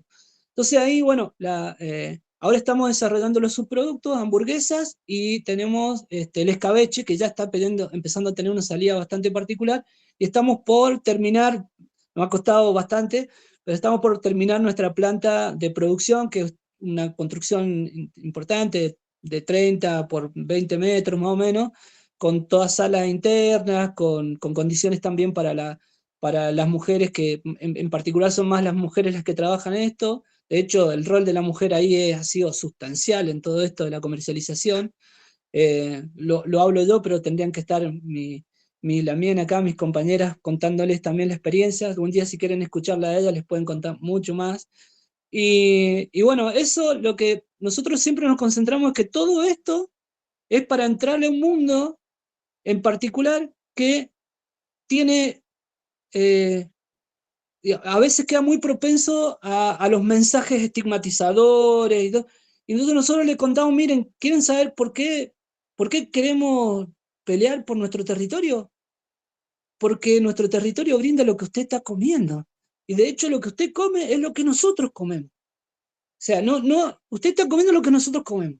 No es que está comiendo algo que lo hicieron en una fábrica, sino, bueno, no, que no sabe de dónde viene la latita de arveja, ¿viste? Hay gente que todavía no sabe, ahora creo que hay varios que se han enterado que Argentina exporta poroto, ¿viste? Pero, y sí, exporta poroto, ¿viste? Entonces, digamos, uno cree, esas producciones son las que supuestamente le dan desarrollo al país, mientras nosotros supuestamente somos economía de subsistencia. Y ahí empezamos esa discusión, como les digo, y la verdad que yo digo, me interesaba comentarle la experiencia con Mematru, porque eso es lo que preserva nuestra forma de desarrollo en el territorio. Que nuestra gente siga criando cabras es fundamental, por más que también críe oveja, y mañana venderemos la oveja, y ya le meteremos cabeza a la cuestión vacuna también, bovina, porque ahí también manotean. Y en ese proceso, les cierro con esto, hicimos una cuestión que era muy importante. Como estábamos expuestos a los mercachifles, hace 3 años más o menos, empezamos un proceso de tener una especie de banco propio, que es esto de los fondos rotatorios. Entonces, la gente, por ejemplo, en junio, que ya no tenía animales para vender, julio, agosto, hasta septiembre, octubre, que nacen los chivitos, porque es anual la crianza, quedaba muy expuesto, en todo caso, a comer los animales que tienen de reserva y a ver qué hacían. a vender charque. Entonces pero ahí empezaban los mercachifles a venderle cosas y después venían y le sacaban chivitos. Entonces nosotros lo que hemos hecho es préstamos, que en realidad hoy, en este momento, son préstamos que les damos previo, ellos pueden comprar sus alimentos, todo, no dependen del mercachifle, y a nosotros nos pagan con chivitos. Pero el tema es que ellos tienen dinero y no dependen del mercachifle. Y el precio, como somos la misma organización, nosotros ponemos el precio del chivito, nosotros mismos discutimos el precio del chivo en la puerta del corral. Y siempre buscamos que sea mejor ese precio en la puerta del corral. Entonces, eso lo libera y nosotros le pusimos una tasa de interés ahora está en 48% anual, pero en realidad, como ellos lo sacan en agosto, septiembre y nos entregan los chivitos en diciembre, el interés es 4% mensual. Entonces nos terminan pagando 12%, que no es nada, digamos. Entonces nos entregan los chivos al 12% y a su vez nosotros en ese proceso seguimos comprándole, aparte, digamos, con, no sé, 10 chivos ya resuelven el crédito que necesitan y ya pueden vender 20 o 30 chivos más y ya pueden inclusive a los chivos que le venden a otros intermediarios, porque nosotros no tenemos el monopolio, les pueden pelear un poco más el precio, digamos, de los animales, porque no dependen de que los tipos le hayan llevado vino, harina en julio, agosto, cuando estaban, digamos, necesitados, o ropa, o lo que sea, sino que ellos ya pudieron adquirir las cosas de primera mano, en mayoristas, con mejor precio, y eso nos ha generado un nivel de confianza mucho mayor y que inclusive nosotros ahora salimos y ya tenemos, digamos, garantizado una cantidad de animales para salir a la venta en 1 o 2 semanas. Empezamos a cargar chivitos y a salir a vender este circuito que ya nos están pidiendo, porque bueno, no alcanzamos todavía a hacer la vuelta al año con eso, ¿no? Todavía nos quedamos sin chivito en agosto, septiembre, pero bueno, vamos a ir metiéndole. No sé si me extiendo, cada vez que digo algo me extiendo. Veo una mano levantada, no sé si. Bueno, sí, ahí María Eugenia, y después tenés una pregunta también en el chat de Mario, pero pregunta María Eugenia. No la vi. ¿Qué tal, Gabriel? Cuando arrancaste dijiste algo en relación con las cooperativas y las estrategias que se hagan en torno a eso, y te quería preguntar también, que entiendo que hay algún vínculo con el INAES, ¿no? Hay algunas actividades que están o que estás desarrollando, que entiendo que es un organismo que es bastante tradicional, que no sé si tiene en cuenta las necesidades y realidades de algunas comunidades y poblaciones específicas. Bueno, cómo era ese vínculo y cuáles eran esas estrategias que mencionabas en relación al cooperativismo. Bien, en cuanto a lo que estaba explicando recién de Cuematru, nosotros tenemos 2 cooperativas, una que es agrícola-ganadero y otra que es de trabajo. Eso, la agrícola-ganadera inclusive es anterior al proceso de organización identitario, que se habían formado un proceso cooperativo para adquirir la tierra, y bueno, eran 9 cooperativas y la mayoría se disolvió. La única que ha quedado hasta el momento es la cooperativa que trabajamos nosotros, que se llama Cooperativa Las Vegas. Y en el desarrollo de eso, cuando tuvimos que empezar a trabajar los subproductos, nos metimos en una cooperativa de trabajo con objeto gastronómico, de producción de los subproductos, ¿no? Entonces ahí Cumematru, digamos, como que establecimos esa relación entre el cooperativismo y la lógica de las organizaciones, o sea, tratar de distinguir cada uno en su lugar y cuál es el rol de cada uno, ¿no? Obviamente las cooperativas no toman las decisiones sobre los territorios, que sí las toman las comunidades, ¿sí? Que eso es central entender. Y eso a mí en particular me llevó a poder plantear en el INAES, cuando asume Alexandre Roy, hacerle una propuesta de ver cómo hacemos para que estas experiencias de producción distintas y esta relación con las cooperativas distintas sean visibilizadas en el INAES. Ahí de él también surgió que tenía una experiencia previa de trabajar con pueblo indígena y que entendía su planteo, y que para nosotros fue compartido, era decir, eso es parte del informe que hemos elaborado. Después no sé si Flor se lo han acercado, pero el que hicimos para el INAES, pero está un poco comentado esta introducción, que es que el movimiento cooperativo de Europa incorporó elementos del Nuevo Mundo, como le llamaban, ¿no? Porque aspiracionalmente la Europa necesitaba un recambio de ideas, ¿no? Porque venía de los procesos feudales, de todo ese proceso de disputa también y tensión con los burgos y la burguesía y todos esos procesos, y emergen los colectivismos, ¿no? Y uno de esos fue el cooperativismo, el mutualismo, el sindicalismo, ¿no? Bueno, y todas las otras expresiones. Y en el caso del cooperativismo, el mutualismo, entender de que muchos de esos se quiere, teóricos, académicos que nutrían a esos movimientos, se nutrían de los relatos del Nuevo Mundo, donde se compartía, se distribuía, se hacía. Entonces, ahí decía, bueno, hay una deuda también por parte del movimiento cooperativo con estos insumos o estos elementos que fueron tomados de ese Nuevo Mundo y que fueron incorporados, y que después cuando llegan a América, llegan diciendo ya como movimiento, ¿no? En el siglo XX sobre todo, y que se establecen todo, en la disputa con el capitalismo y con el mercado, digamos, y con el sector más empresario, tensionan, se fortalecen, pero se olvidan de esas raíces, digamos, de reconocimiento. Entonces, una de las tareas de esta unidad de vinculación es poder establecer diálogos, ¿no? Profundizar esos diálogos, porque eso se resuelve a través del diálogo, digamos, ¿no? De encontrarnos. Así que una de las expectativas que tenemos es generar cada vez más espacios, foros, debates, ir nutriéndonos, y estamos desarrollando material en ese sentido, digamos, estamos produciendo también, pues tenemos un equipo intercultural de este espacio de Matria, seguimos desarrollando cosas, hemos generado un primer informe que puede estar ahí a disposición, pero también, digamos, entendemos que hay un desafío porque el ámbito cooperativo también y mutualista se ha súper burocratizado en el INAES. Pero también es una actitud defensiva, ¿no? Está claro que, digo, es una actitud de negocio, porque hay cooperativas que ya son tremendas empresas, ¿no? Pero a su vez también hay un montón de cooperativas, más de la mitad de las cooperativas registradas son cooperativas de trabajo, esos son datos del INAES, ¿no? Entonces, pero a su vez también, pero no es que sean la mayor cantidad, porque por ejemplo hay cooperativas que tienen, no sé, cientos de miles de asociados, ¿no? La cooperativa esta obrera, como es la de consumo, es tremendo, digamos, ¿no? 2 Entonces, millones creo que tiene la obrera. 2 millones. Más Y o menos.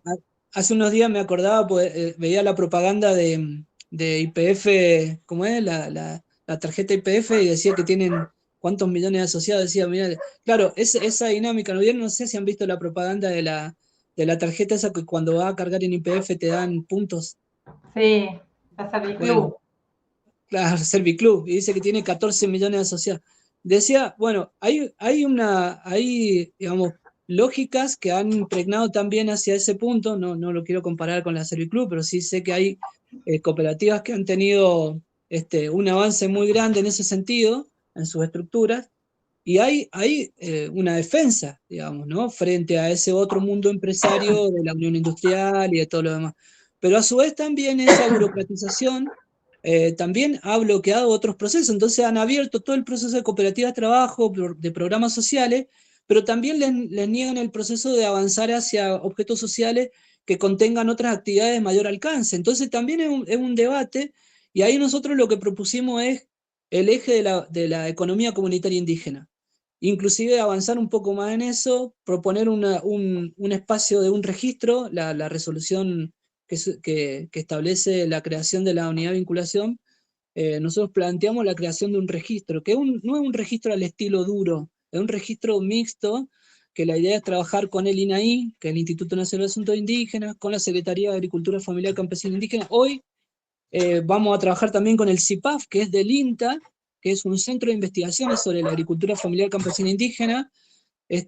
Hoy digo porque lo veníamos haciendo, pero en particular está asumiendo el cargo hace poquito una compañera, Florencia Lance, que es la que pudimos hace 2 años trabajar con la OIT en una primera experiencia de formación de técnicos al interior del INTA, que es el primer organismo que ha hecho eso. Se elaboró un manual de formación en el convenio 169 y se hizo un trabajo de investigación hacia el interior del organismo, digamos, de qué grado de conocimiento había el derecho indígena al interior del organismo, que dio obviamente muy bajo, y que también que es un lindo informe que se presentó públicamente el año pasado y que está accesible también en la web si alguno quiere entrarle.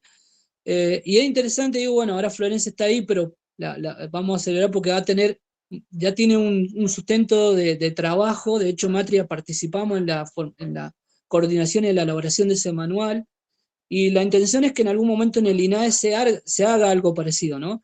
Y que en todo caso en varios organismos se haga eso, ¿no? E inclusive también en las universidades, o sea, que en algún momento puedan haber elementos de formación, porque nosotros entendemos que hay mucha gente o sea, que llega al derecho indígena solidariamente por las luchas, pero que cuesta entender el proceso, digamos, de formación, un poco por lo que decía Cecilia, digo, en las escuelas, en la salud, en todos lados. Empezar con la confrontación porque nunca tenés los ámbitos de formación, digamos, donde se establezcan esos diálogos, donde puedas realmente ordenar esa información y no que termine siendo, digamos, un oscurantismo entre no sos, viste, sos chileno, sos argentino, sino realmente entender en profundidad, digamos, esa formación. Así que esa es la experiencia que venimos trayendo, es un desafío porque es el organismo tiene, el INAE en particular, digamos, hablando del INAE, al estar tan burocratizado, también, digamos, no es fácil porque tienen un montón de tensiones internas. Ahí nosotros creemos que tiene que haber mayor impulso político, digamos, nosotros necesitamos más impulso político para esto. El tema indígena no está en agenda hoy día en el Estado Nacional en particular. No por eso nosotros renunciamos a ninguna cosa, al contrario, le vamos a buscar todas las estrategias, y pasito a pasito vamos obteniendo materiales, produciendo contenido, dándole también disputa a la burocracia y buscándole también un poco la salida. Pero es un tremendo desafío lo que pueda aparecer en el INAE, ¿no? Porque nos parece que establecer ese diálogo y profundizar un poco nos va a permitir también establecer una alianza de fortaleza, ¿eh? Porque el sector cooperativo no es tan discutido como la cuestión indígena, aunque sabemos que hay cientos de indígenas dentro de cooperativas, de cientos de cooperativas, digamos, en un montón de lugares. Pero bueno, ahí vamos a ir. Después hay más tareas, ¿no? Esto de entrecruzar datos e identificar la variable indígena que le llamamos el componente indígena al interior de las cooperativas que ya están.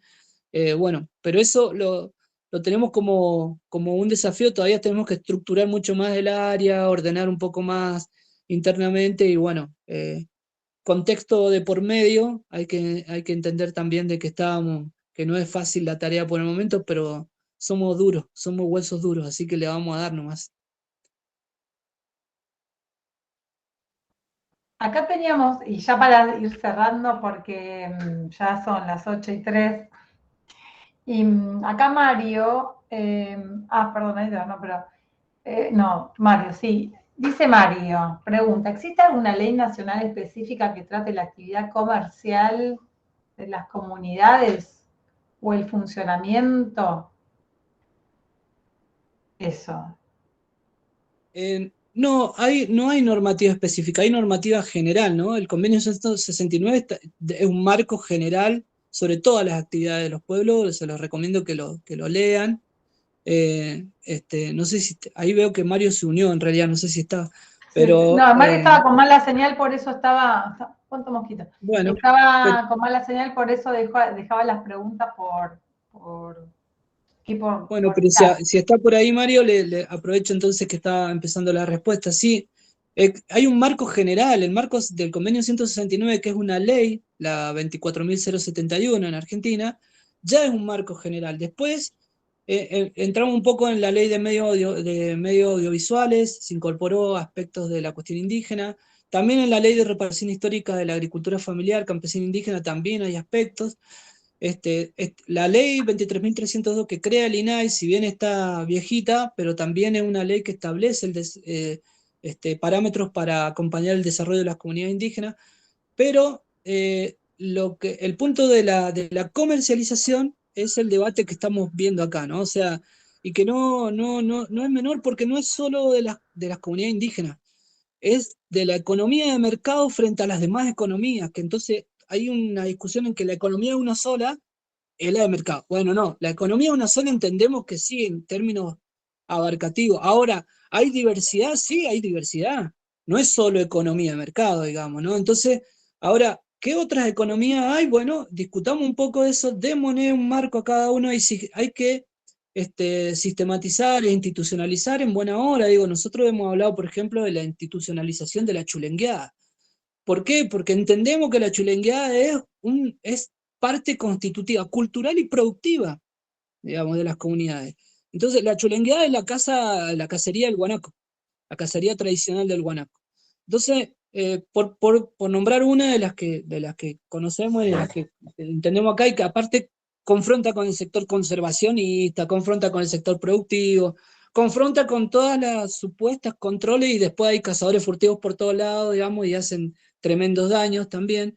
En realidad, que eso también es una disputa en los territorios, ¿no? Como algunas actividades que, entre comillas, parecen totalmente formales, después para adentro no son tan informales. Y otra cosa, no sé, Mario, vivo por esa línea, o para comentarle a todos, también nosotros hemos entendido que toda la, todo lo que son los organismos de control y todo lo que, si se quiere, todo el aparato, digamos, ¿no? De controles y tanto organismos como normativas, ¿no? Que se aplican, generalmente, digamos, tienen más excepciones que marcos de ejecución normativa. Entonces nosotros lo vemos en la carne, digamos, ¿no? O sea, hay un montón de gente que se queja de los impuestos, pero cuando queremos acordar y vamos y cuando vendemos no vemos un ticket ni B ni C ni por ningún lado, ¿entienden? O sea, vayan a pedirle a una carnicería que les muestre la factura de cuando le vendieron la carne. Y es un producto alimenticio muy importante, digamos, que está en la mesa de todos los argentinos y argentinas, porque si no perdés una elección, digamos. O sea, entonces imagínense, digo, para entender también que a veces nosotros, por ejemplo, nos ha pasado que por más que querramos hacer todo dentro de la ley, lo más normativo posible, nos encontramos que la lógica del mercado es parte legal, parte ilegal. Entonces, digo, parece más viveza criolla que otra cosa, ¿no? Entonces, si se quiere, es interesante dos líneas. Una es que la normativa vigente incorpore la característica de la economía comunitaria indígena y de las demás economías, en todo caso, social, comunitaria, solidaria, llámenle como alternativa, no sé. O que abramos, digamos, esos marcos de control. A nosotros nos pasa que, por ejemplo, un organismo como el SENASA tiene normativa de cuidado de los animales. Vieron que ahora está todo el tema del bienestar animal, que cuando nos hicieron modificar la carcasa de traslado de los animales, la carrocería, se nos murieron animales que antes no se nos morían. Entonces, claro, ¿por qué? Porque piensan el traslado en la pampa húmeda y no en el medio de la cordillera donde estamos nosotros. O sea, nosotros teníamos una carrocería mejor adaptada que la que ellos nos exigen, porque generalmente la normativa ganadera es toda de la pampa húmeda. Ahora vos te vas para la cordillera y todas son excepciones. Porque si aplica la normativa, metés preso a la mitad de los productores todos los días, digamos, ¿no? Porque no tienen en orden la camioneta, porque no tienen, bueno, y aparte, para las camionetas que más aguantan son las 60, modelos 60, 70, que entran en el medio del campo y aguantan todos los fierros, digamos. Entonces, volviendo a esto, una línea es esa, incorporar al interior de esas normativas generales aspectos particulares de esto, y la otra es alguna normativa específica, que eso hay que entrar mucho más, digamos, ¿no? Nos parece todavía estamos medio lejos de eso, sería interesante, pero estamos lejos de esa posibilidad porque, como decíamos, después solicitan, digamos, o demandan los sectores productivos igualdades que no son tales. Entonces si el comercio tiene que ser, todos tienen que ser las mismas reglas para la comercialización, por más que nuestros productos sean excepcionales, bla, bla, bla. Ahí lo que estamos trabajando nosotros son sellos de calidad,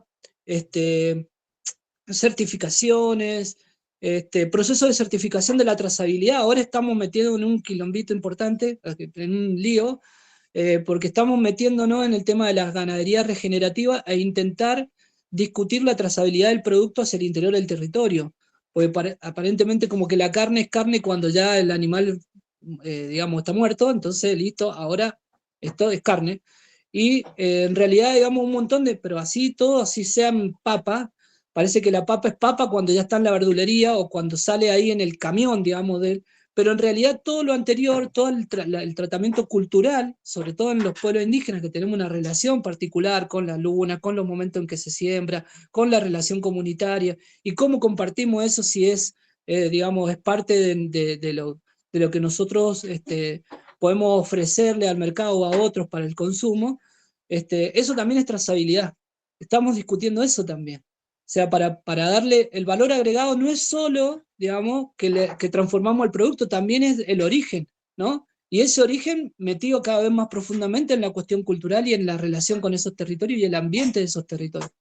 Es un lío, como les digo, pero es interesante porque se nos ha acoplado la Facultad de Ciencias Exactas de la Universidad Nacional de Cuyo, una cosa media rara porque es la facultad que enseña geología y que eran como nuestros enemigos, y ahora estamos totalmente cercanos porque necesitamos geólogos, biólogos, químicos para ir a hacer análisis en el territorio de las capacidades que tienen, digamos, nutricionales, las plantas, las sales, las aguas, para marcar, digamos, justamente la trazabilidad de ese producto. ¿Por qué la carne es una carne que en tales condiciones, que nosotros convencemos a varios vegetarianos de comer esa carne? Porque justamente termina en una contradicción muy grande, porque son animales que un poco más son silvestres, digamos, ¿no? Y que en todo caso cuando los consumís, estás consumiendo realmente una condición nutricional muy, muy interesante. No quiero afectar a nadie, como decía Valeria, que sea vegetariano o vegano, sino que nosotros explicamos y lo hemos discutido. Hasta tuvimos la posibilidad de discutirlo con un encuentro vegano acá, ¿no? Esto de por qué hoy día estás en contra de la ganadería, en todo caso del feedlot y de la concentración ganadera, y no en todo caso de la relación milenaria que hay con el consumo, algunos más, algunos menos, de la carne, y en todo caso también de que sea también la verdura, la mejor verdura, digamos, ¿no? O sea, bueno, no sé si va por ese lado, Mario, pero entender los términos comerciales es complejo, pero a su vez también nosotros le metemos para poner en discusión. Entonces vienen y se rascan la cabeza cuando les planteamos cosas, porque, bueno, si no, volvemos al eje de la cuestión, somos economía de subsistencia, producimos como una economía comunitaria, social, y nuestro producto es premium, ¿viste? De los mejores productos en cualquier cocina de un chef. Entonces, bueno, algo está pasando ahí en el medio, bueno, por lo menos nos queremos apropiar un poquito de eso para redistribuirnos entre nosotros, ¿no? Porque finalmente toda esa parte de la comercialización es a ver quién manotea más el porcentaje, ¿no? En el precio. Así que, bueno, nosotros nos estamos metiendo en eso y ojalá, yo sé que hay más experiencia, las mujeres del NEA, las bodegas de los Diaguita ahí en Tucumán está interesantísimo. En el sur también las artesanas también han hecho unos procesos súper interesantes, se van avanzando. Me parece que ahí hay una línea de trabajo que ojalá con el tiempo se pueda ampliar, ¿no? Porque también el tema de la economía es de los economistas, y no es así. Me parece que falta más economistas sociales, en todo caso, más gente que se meta de otros ámbitos a discutir las economías y no que sea solo, digamos, el ámbito de los contadores y de los economistas, ¿no? ¿Cuántos temas Así es, Gabriel. tesis, ¿no? Perdón. ¿Cuántos temas de tesis, Jorge? ¿Cómo vale? ¿Cuántos temas de tesis? Ahí, Gabriel está diciendo que se necesita, ¿no?, meterse más con algunos temas. Sí, totalmente. La verdad que justamente por eso es que cuando planteamos el diseño de esta maestría pensamos en, bueno, no solamente una economía social y solidaria, sino una economía comunitaria, lo pusimos en el nombre, y una materia específica para poder comprender, digamos, estos procesos de organización comunitaria, de su historia y de su actualidad y la vitalidad que tienen para interrogar a otros modos de ser que se dan tanto en áreas rurales como urbanas, ¿no? Y con todos estos ejemplos riquísimos que traes vos, que la verdad que cada pregunta que te hacemos contestás 4, y otras que ni nos habíamos pensado en hacerte, pero que nos estás dejando como un montón la verdad, de aprendizaje que la próxima lo invitamos antes del final de la materia, ¿vale? Porque sí, la verdad que sí. La verdad que sí.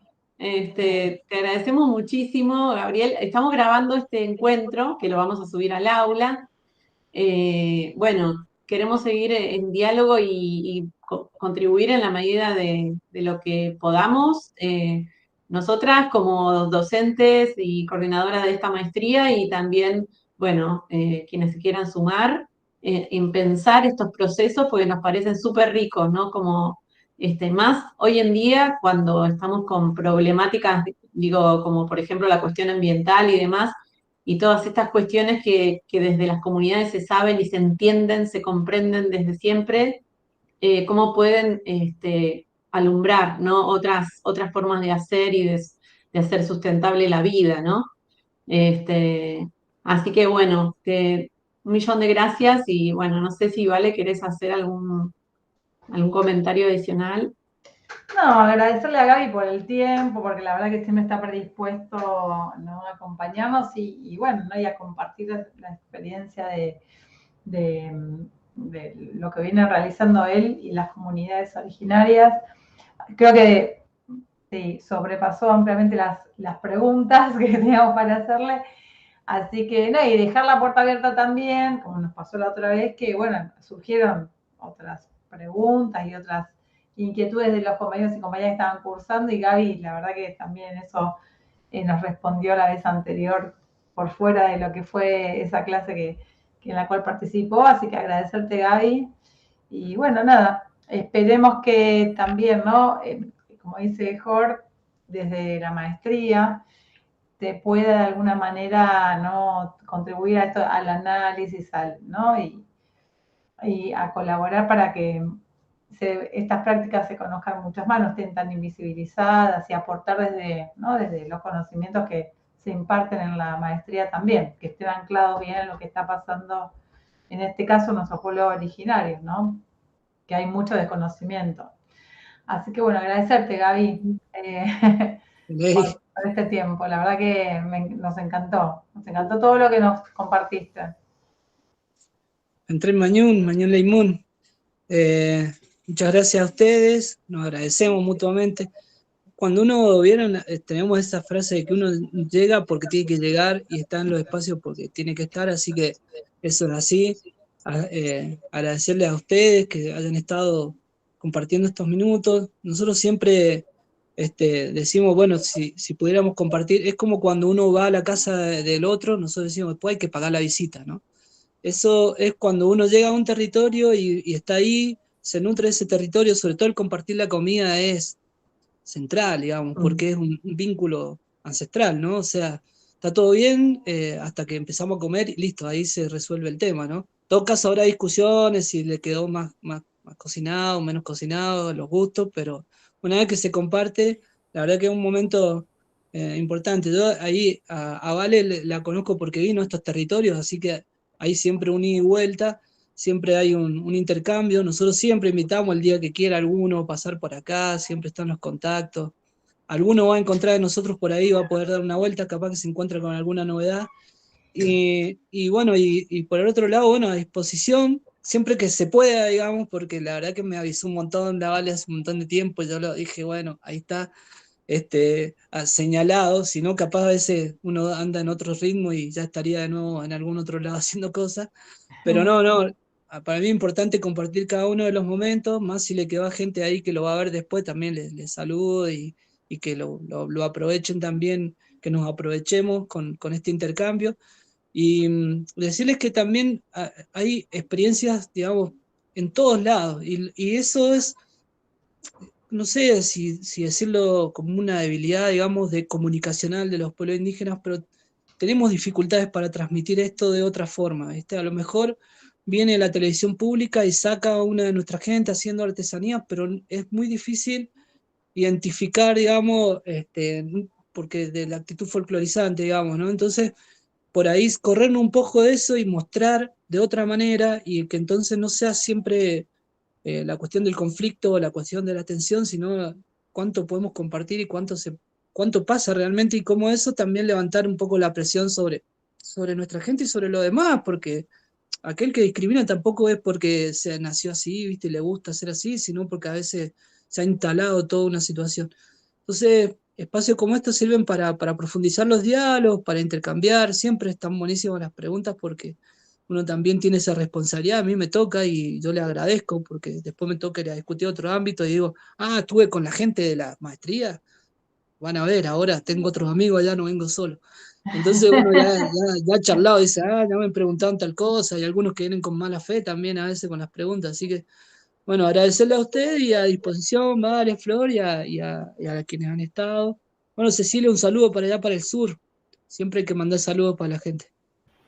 Dale, gracias. Acá conocemos a varios de los pueblos mapuches, así que ahí en contacto siempre. Gracias. Fedei la mía. Bueno, muchísimas Bueno, un gracias. aplauso para Gabriel y para todos. Gracias por estar. Un abrazo, Gaby. Gracias, Gabriel. Queremos cruzarte pronto, pero Que estés muy personalmente, bien. Gaby. Vos sabés que las Bueno, puertas de que estés muy nuestra bien. cooperativa también están abiertas para cuando vengas, así que... Claro, Las le elecciones- robamos varias ideas. Le robamos varias ideas a las cooperativas Quilmes, así es. Pero es como cuando vos robás una plantita, ¿viste? Que te dicen que hay plantitas que hay que robarlas porque si no, no crecen. Es Claro, un si no, robo no, de los nuestros. Es otro tipo de robo. No es robo. Así que Un abrazo grande. Bueno, Que un estén muy abrazo bien. inmenso Abrazo. para todos y Gracias. bueno, Gracias. damos por finalizado el curso Gracias. también, así que nada, Sí, bueno, nos vamos a estar seguimos encontrando. igual en el aula, subo la grabación y bueno, seguimos hasta el jueves en el foro de MIA 4. Así que bueno, Así que Gracias, bueno. Lila y Valeria. Gracias por todo. Chao, chao. Gracias por todo. Chao. Que vaya bien el domingo.